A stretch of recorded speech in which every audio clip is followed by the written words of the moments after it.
What is going on? Welcome to the OG Frenchy. I am out here in my lawnmower shed hanging out, doing some hand sanding. This is the knife maker's favorite chore of all time. Hand sanding knives. Got to love it. You know, a lot of people hate it, and I myself don't care for it, but you have to do it in order to make the knife look good, especially on pattern welded blades, because you're going to be etching them and you have to have the blade nice and smooth with zero scratches in order for it to look good when you dip it into the acid. It's just what it is. That's how it works. So a lot of people just dread it. And that's because it literally takes forever to do this. I mean, forever. It is, and I'm not joking when I say forever. It's 5 o'clock. I have been out here all day long today doing this. And I am on 400 grit on one of the bevels. This is a dagger, more or less, that I'm working on. It's actually a Persian fighting knife, but for all intents and purposes, it's pretty much like a dagger because it has 4 different bevels, and each bevel has to be hand sanded. So that is what I'm doing. I'm out here hand sanding. And, you know, you can get really upset at hand sanding if you want to. You can make it a big thing and be like, oh, this sucks, but I try not to do it. I try to pick a day where I'm really not feeling it. Maybe I just want to kind of take it easy.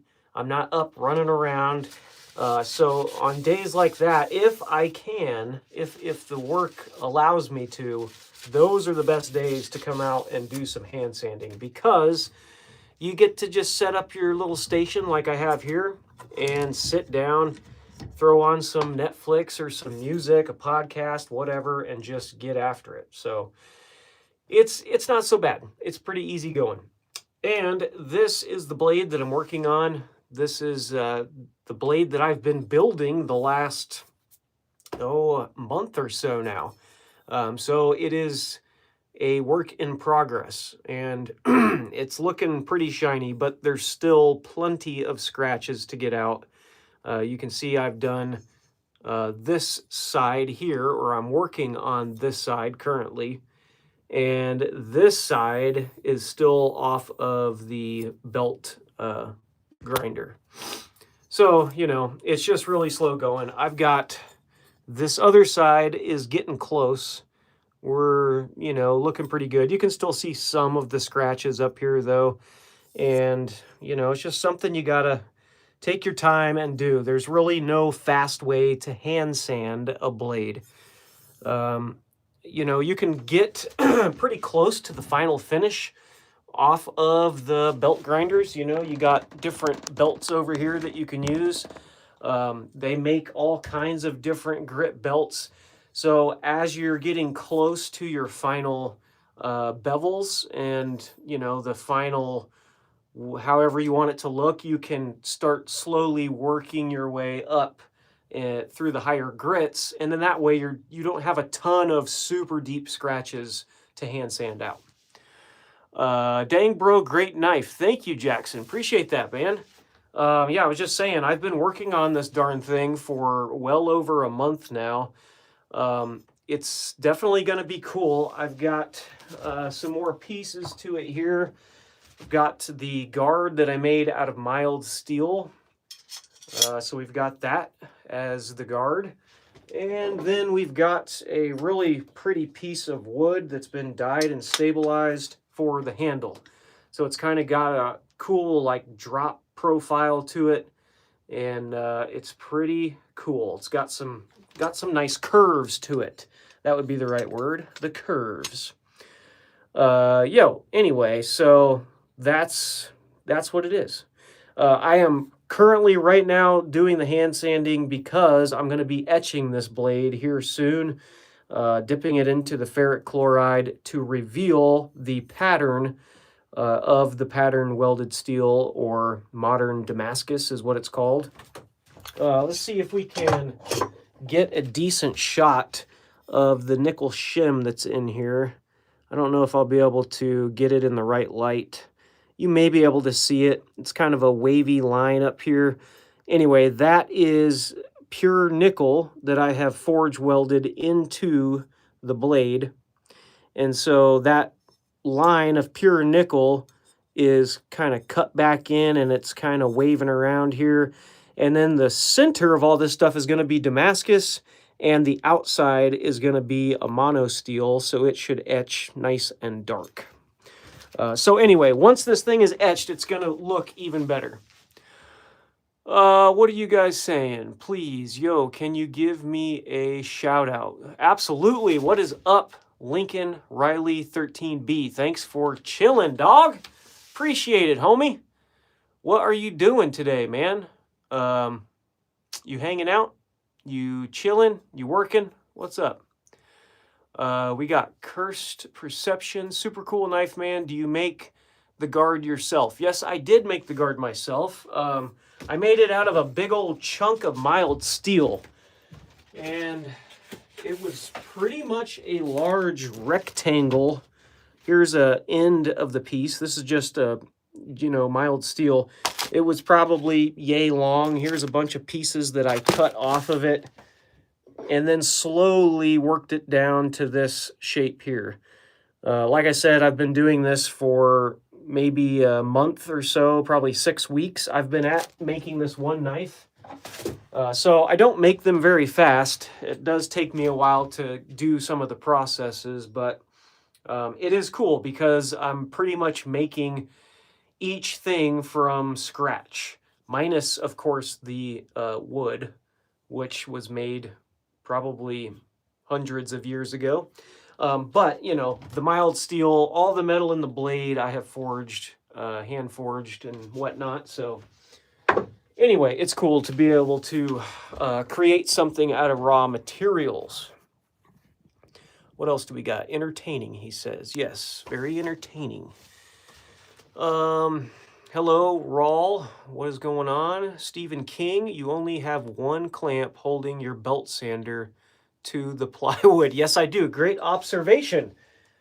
Yes, it is. One clamp holding the whole thing. And the whole reason I have this clamp on here is the grinder itself is probably 100 pounds. So it's super heavy. But a lot of times when I'm pushing into the belt, if I don't have this clamp on here, I can actually push the whole grinder up. And that is because it is resting on a homemade, table or whatever. This is all just crappy plywood that I got for free. I work out of my lawnmower shed. Let me turn you around so I can see here. Yeah, so this is kind of the setup. And, this is what I got to work with. It is a 8x10 lawnmower shed. So it is super duper cramped in here. But that's kind of the reason why I've got a clamp on there, because I've got a janky table that it's chilling on. Anyway, it works. And although this isn't a ton of space, it is enough space to create knives. And I've got some of my knives up here, some longer blades that I've done, kukris and sacks and sabers, and even have a little dagger hiding up here. And another cool sword back here. There's a 70 layer or maybe 60 layer Damascus saber that I made. That one's pretty cool. All kinds of little hand knives, some more low layer Damascus that I've made. So I make lots of different kinds of knives. And those are just some of them. But yeah, I have been doing this for a couple of years out here in the lawnmower shed, and I just absolutely love it. It's a lot of fun. Let's see here. Bruh, you're wearing flip-flops too. You know it, homie. You know it, dog. I be wearing them flip-flops. I like to raw dog it when I forge. People call me crazy, but, you just got to feel it out, man. You put your feet in the dirt and you can swing the hammer a lot better. As a rookie knife maker, I am definitely going to check your channel out and watch your stuff. Heck yeah, dude. Thank you, man. That's actually cool. I have a lot of what I think is super helpful and informative videos for newer knife makers. I just started filming myself at pretty much at the very beginning of when I started making knives, and just thought, you know what, I'm just going to make a couple videos, and that turned into getting a little bit of momentum, and I was like, hey, people are kind of digging it, and I had fun making the videos, so pretty much just keep rolling with it. But I do a lot of informative videos, so like grinding bevels, you know, forging, different steps in the processes I try to break down, and I know that it does help people. Can you play a song called Rat? I don't know. I don't know if I know that song. Curse Perception, what part of the country are you at? I am in Missouri, in a town just south of Springfield called Nixa. That's where I live. And then Steven says, do you use proper respirator when working? Yes, I do. It is sitting around here somewhere. This one is not the best one, but it is one, because you can't be too careful. There's a lot of harmful stuff in knife making, so you definitely got to be careful. And Sam, what's going on, man? Sam is in here. He also has a channel making knives. So if you guys, Jackson, if you're still in here and want another channel to watch, go check out Sam. He's got some cool videos of making knives and stuff too. So he would be another cool one to watch and get inspiration from.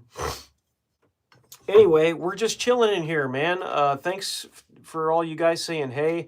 We're working on the blade here, just taking the time to hand sand it, which is not so much fun, but it's got to be done.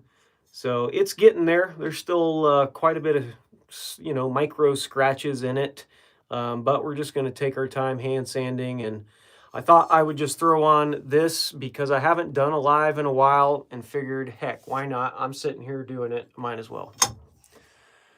Yeah. Appreciate that. Hey, man, anytime, dude. You got some cool videos, and that's what it's all about, you know? Just people that like the hobby, like the craft, and sharing each other's content and inspiration for everybody. Gabriel says, what up? What's up, homie? Crab Castle Forge. Hi, Sam. What's up? You guys know each other, maybe? What's up, Crab Castle? I have not heard of you. Or maybe I have. I don't know. Anyway, how's it going, dude? And Curse Perception, Missouri. Nice. Shout out from Texas. Let's go. Texas is cool. There's a lot of good knife makers in Texas. Texas is a state I've never been to, but always wanted to go. My friend from work just went to Arizona and sent me some pictures of the sky in Arizona, and thought, dadgum, man, that is pretty cool. Just really pretty mountains and sunset, and yeah, just a cool place to go. I'm new to your channel. Let's go. Appreciate it, man. Yeah, I haven't seen you around, but that is cool. Hopefully you will find some useful content if you're checking out some of my videos. I try to do mainly educational videos, some for just entertainment, but most of them are going to be kind of step-by-step of how to do different things for knife making. So, you know, I enjoy it, and it's easy for me to do, just to throw on the camera and record while I'm working. It's really, you know, it just becomes something that I do for fun, honestly. It started out as something to do for fun, and then I thought, okay, cool, maybe the channel will grow and get bigger, and then maybe good things will happen, and it has grown a little bit. I've got a decent following, but I'm still considered a small channel, but I'm just going to keep at it. I think, especially for YouTube, that is the name of the game, is just the commitment of not giving up, just continuing to go. Gabriel Goad says, I have a channel. Right on, man. And so, yeah, you know, right? Like, you might have a video and you might think the video is great, full of, you know, either really funny stuff that people are going to like or something that's super informative. And then the video flops and you're like, well, why didn't it do good? I don't know. And then you have other videos where you just make them in 2 seconds and throw it out there and you're like, whatever. And then those ones do good. Isn't that weird? I don't know.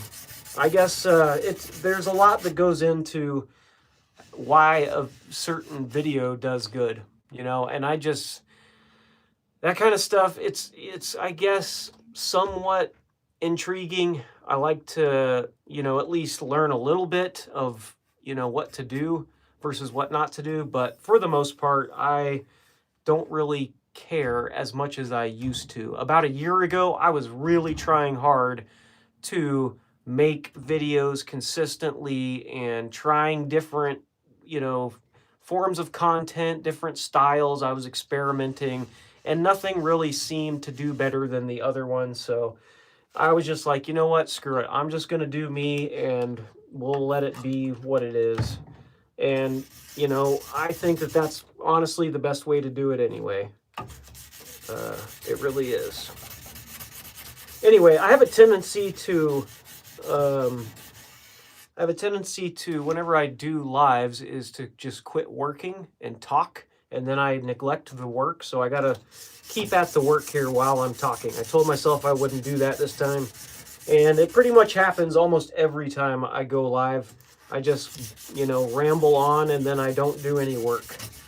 So that ain't going to cut it. We got to keep hand sanding. Hand sanding kind of sucks, honestly. It's just a lot of this all day long.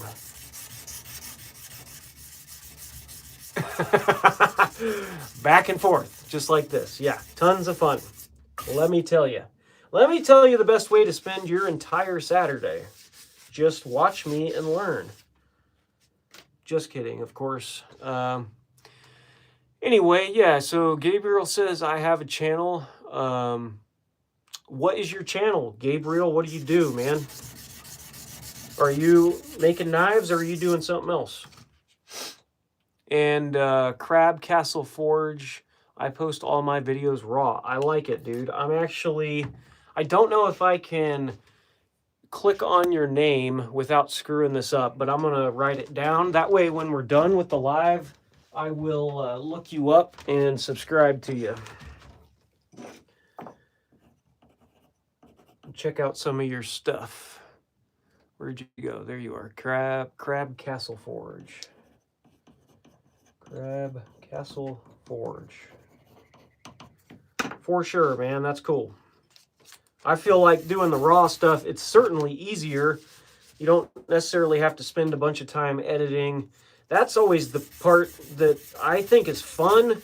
Editing videos can be fun, but if you do it super consistently and you're doing it all the time, like I've been trying to put out one video per week for the last month and a half, so 6 total.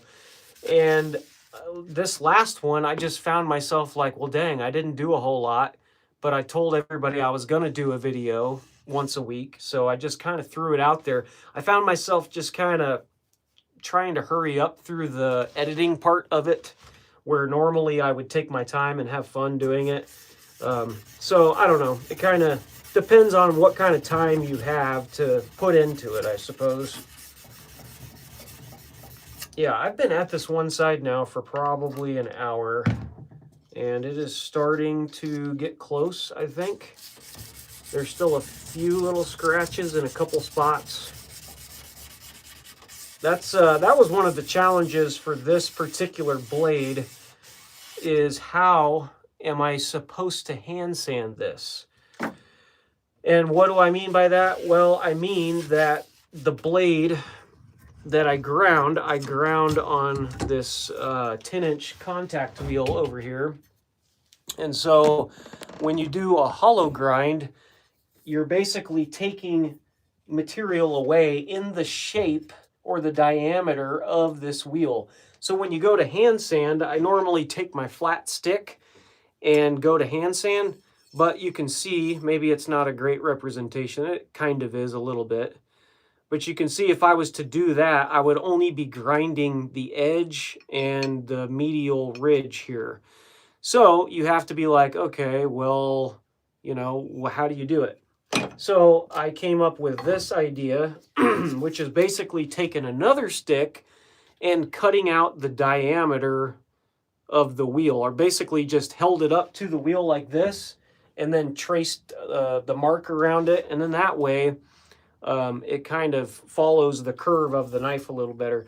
And then I just super glued a piece of leather on there because I'm up at a little bit higher grit. And you can see that's kind of a better representation. It kind of falls into that groove there. So as you're hand sanding, not only is it hitting the, you know, the ridge and the edge, but it's also getting down in the middle of the bevel. So it's stuff like that you kind of have to think through, especially because I have not really done a blade like this yet, where I've got 4 different hollow grinds. I knew I was going to need something to help me get it done. And so far it's working pretty good, honestly.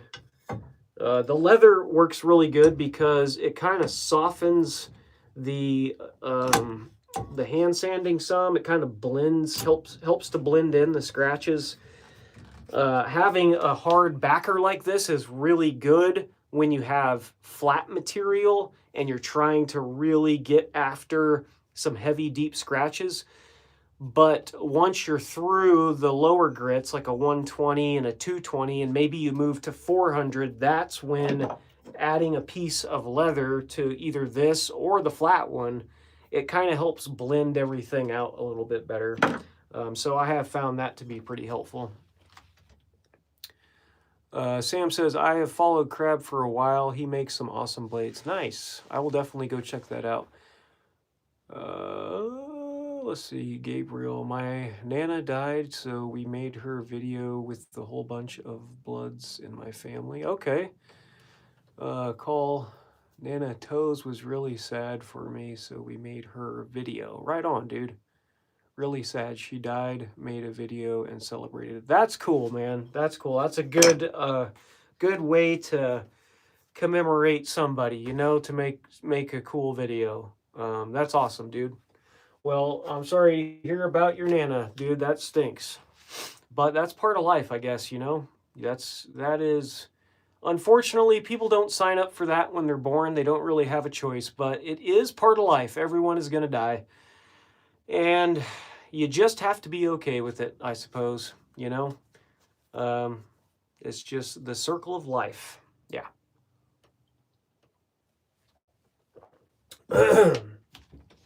Yeah, we actually have a family friend. It's actually one of my son's friends. He is, he's got to be my son's age, so 13 or 14 probably. He just had his little brother pass away. His little brother was 7 and had a lot of medical, you know, issues. And so they kind of knew that it was coming, but still just really tough. Anybody that you know passing away, that's just hard. All right, so I think we are getting somewhere with this particular grit anyway. I do see one little tiny scratch right there and some at the end. You kind of have to just look at this, you know, whenever I'm doing it. Let me turn you around here. So this is kind of the view that I'm seeing, and I use this light that's up here to help, you know, kind of be able to see where the remaining scratches are. Let's see here. The YouTube Live does not let you focus very well. You can zoom in, but you just can't focus sometimes. Anyway, you can see all my scratch lines are going this direction. And then on the top, they're going this direction, and that's because I have not hand sanded there yet. That is still straight off of the belt. So that's kind of the difference in between a belt finish and a hand sand finish. Anyway. So that's the name of the game. I'm not going to be on here much longer. I really just wanted to hop on and see who all popped on here. Wasn't quite sure who all was on at the moment. I typically don't announce going live. I just kind of throw it on whenever I'm in the mood or have a chance to do it. So yeah, anyway. Let's see. I can't wait to see that blade etched. Dude, me too, man. I am really excited to see it etched. It really is killer. It's definitely my favorite piece of metal that I have made, and I've made quite a few, different kinds. I've made san mais and go mais and ku mais and all of the above. I've made Damascus a few times, but this is just going to be killer. And if I can get the darn thing to focus, I could show you a little better, maybe. The nickel shim, you can kind of see it there. That's the part that I'm excited about because this is a new material for me. I wanted to really try the nickel shim out, or the pure nickel, and I didn't expect you to be able to see it quite like this. I just thought it was going to blend right into the other metal, but it definitely has a prominence to it. You can pretty easily pick that up. So it's supposed to be pretty cool because it won't etch dark, and it's supposed to be a little bit shinier, obviously, because it's pure nickel, than like your 15 and 20, which I guess is 15% nickel. So, there's that. You can see right up here in the plunge area, there's still a couple of deep scratches, so that really sucks. I got to get that out. Maybe I missed that. I guess I did. Oh, no, wait, this is the side I'm still working on. Okay, cool. I was like, wait a second. Thought we fixed that. Anyway, yeah, pretty cool, and it should be really cool looking because I've got the core here is, I can't even remember now. It's probably like 90 layers maybe of random pattern Damascus that's going to be running all the way to the tip here. And then the material on the edge is going to be 1084, which is just going to be dark. And then you're going to have that nickel shim that separates it. So it should be pretty stinking sweet. Definitely excited to get it etched, no doubt. That's a nice grind. Thanks, man. I spent quite a bit of time grinding it as well because it wasn't super hard to grind necessarily. You really just had to kind of take my time to figure out how it was going to behave on the wheel, especially because the bevel, this top one, is different height.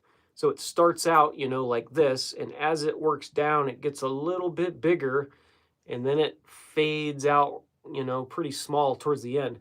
And that is the reason why I was struggling there for a little bit, because as you're running it across the belt, you have to literally change your angle towards the end, if that makes sense. And I don't know, it took me a minute to figure it out, but I'm glad that I took the time to do it because I would agree it definitely looks cool.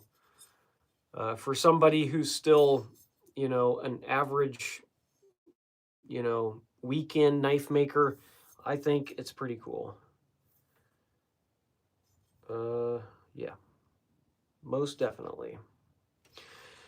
So anyway, yeah, where am I at? I'm on this side still. Yes, this side. And I am just going to be hand sanding for probably the rest of the evening. And then hopefully I'll at least be done with 220 grit. So we still have a ways to go. Which stinks. But like I said earlier, I literally have been doing this most of the day. I haven't been doing it straight all day long. I've been taking breaks, but man, is it ever time consuming.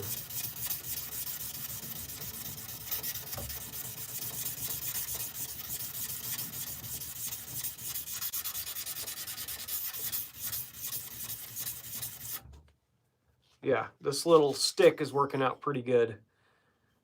Definitely a must when you have the hollow grind. You got to have some sort of way to get down into the hollow, so to speak. And this seems to be working pretty good. I also use a stick for the plunge line, and this has worked out really good in the past. I'll show you that real quick. So whenever you're getting up into this area here where the plunge starts, it's really hard when you have a stick to get all the way up in that little nook over here. You know, you kind of like that. Anyway, that's what this is about. And you just wrap sandpaper around the front of this, and it just makes it a little bit easier to get in here and do this little deal here. But again, because it is convexed or concaved, I guess would be the word, then you still have to have some sort of a dip, and so I kind of ground this end out to match it. And so it's not perfect, but I'm able to get in here and get the plunge grind with this other side. Hey, there we go, Crab Castle Forge, let's go. Anyway, so yeah, that's what I'm doing, and yeah, you need a sand shark. Yes, I do need a sand shark. I was thinking about that earlier this morning when I started doing this. I was like, you know what? I wonder if the sand shark would work for something like this. I suppose it would, because I was thinking about the hollow grind, but now that I remember correctly, it just moves the knife back and forth, I think. So if it moved the knife back and forth, I could still use my curved stick and just hold it and do it that way. That would be pretty cool. I wonder, though, I mean, it's a cool idea. I definitely give it, give the guy credit for coming up with it. I just wonder how long it takes, you know, like the machine going back and forth. I guess it would still take quite a while. I mean, hand sanding, no matter what you're doing, whether you're doing it with a hand or you're doing it with the shark machine, I would bet it just takes a while. But maybe the whole point of the shark machine is to save the energy that it takes to hand sand. I bet you that's what it's about. And that way you're not, you know, losing all your energy and having to go back inside and eat a bowl of oatmeal to get more calories and that whole game. Yeah. Anyway, okay, 30 minutes. That is what I told my wife I would be on here for, and it is now 33 minutes. I've got a house full of kids and her, and it's Valentine's Day, so I need to go in there and hang out with her some too as well. I appreciate you guys coming on and saying, hey, thank you very much. I'm glad I did it. I now know who Crab Castle Forge is. I got to say hey to Sam and a few other people, which is awesome. Really appreciate you guys coming and saying hey and spending your time with me. I hope you are having a fantastic weekend. We are about halfway through the weekend, so hopefully you guys have had a good one so far. Happy Valentine's Day to everyone out there, and appreciate you guys watching. I really do. Thank you very much, and I will catch up with you guys here soon. Peace.